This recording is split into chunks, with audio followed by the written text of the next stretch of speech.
Hello everybody, welcome to lesson 4.2 and 4.3 on special right triangles. Today we're going to learn how to find the missing side lengths in 45, 45, 90 triangles as well as in 30, 60, 90 triangles. I also want to talk a little bit about where the patterns come from that'll let us find these missing side lengths in these special right triangles. Okay, so to start with, let's say that we have a square. You all know about squares a little bit, I assume. I encourage you to draw one. I also encourage you to open the Desmos activity if you haven't done that already, okay, and try this stuff along with me. So I start with a square and I draw in one of its diagonals. What do we know about the two triangles that I made as a result of drawing in the diagonal? Well, quite a few things, I think. For one thing, I know that two of its sides are the same, right? Like this side and this side should both be 12 because they say that the original square had side lengths of 12. I also know that this triangle has one right angle because the square has right angles in all four of its corners. So I know it's got one 90-degree angle. It's a right triangle. I also know these angle measures too. Do you know what they are? What could they be? They could be 45. Why 45? Well, if this is an isosceles triangle where two of the sides are the same, then I also know that two of the angles are the same.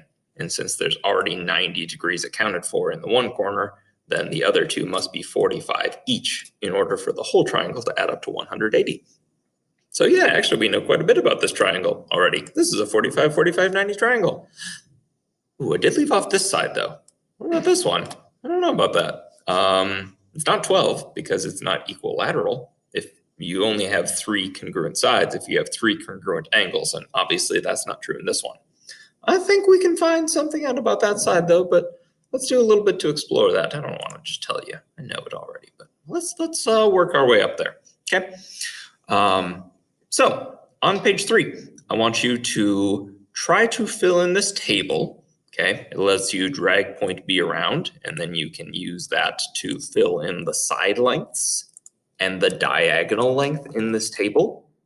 The third part in the column says to divide those things out and see what happens, right? On this table on the following page, once you've made a few different squares and filled in the table, I want you to look for patterns. What do you notice is going on in this table? Oh, back so soon. All right, so what did you notice? Well, hopefully, if you filled out your table, you notice that there's a pattern here where each time, no matter what size of square you had, the diagonal divided by the side length is about 1.414, give or take. I'll assume that they are just a little bit off because they round a bit. Okay, there's some rounding errors in here, but in general, that pattern is consistent.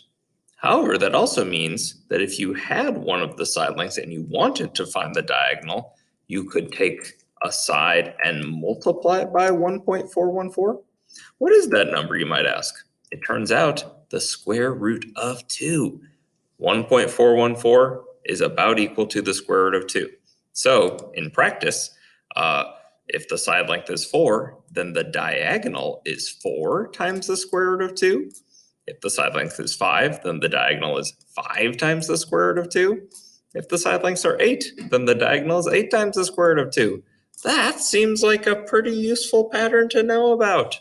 So on the next page, it makes a note of that. So whenever you're talking about a 45, 45, 90 triangle, which is basically half of a square, the legs are the same length, and the hypotenuse is always equal to the legs multiplied by the square root of 2, which is about 1.414. All right, one pattern down, one to go.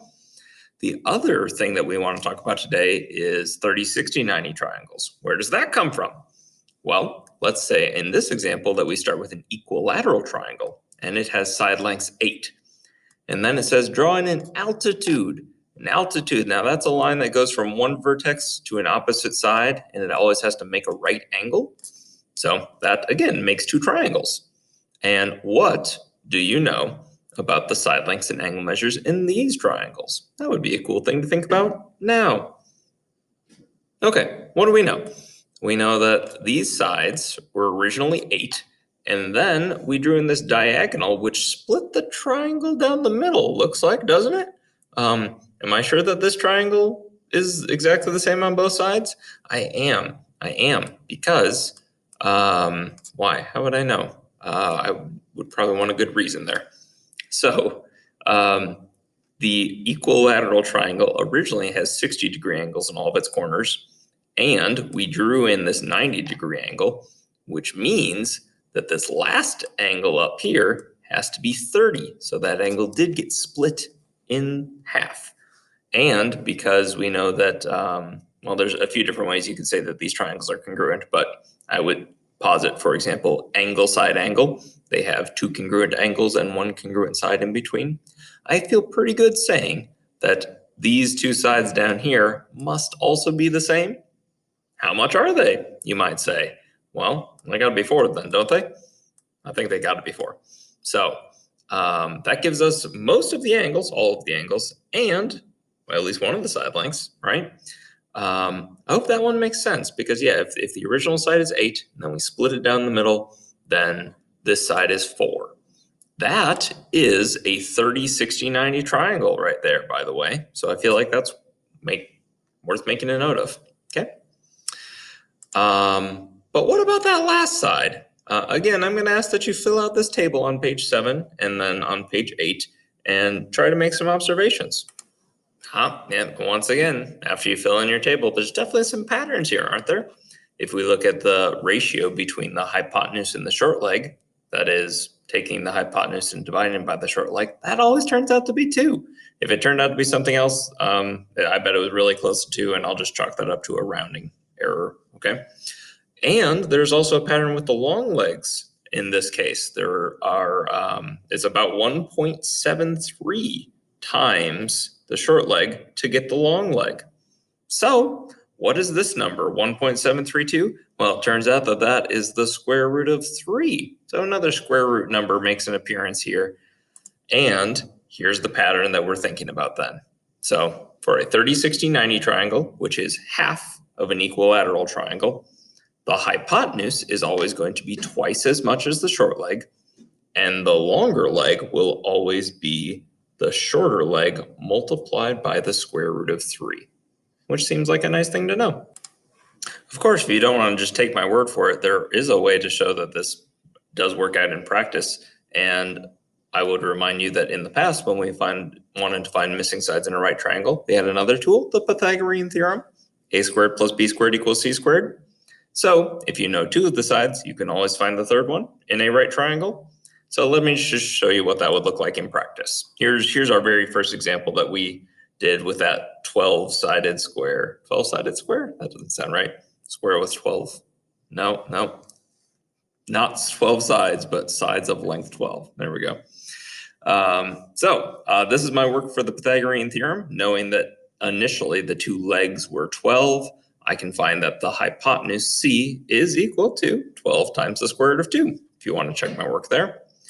And likewise, for our 30, 60, 90 triangle, if we know that the hypotenuse is 8 and one of the legs is 4, we can solve for the other leg, and it does turn out to be 4 times the square root of 3.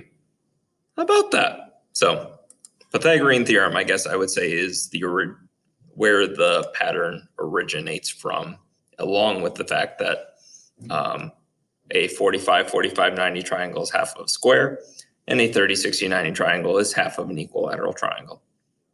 Anyway, shoot us some questions if you got them, and we'll see you in class.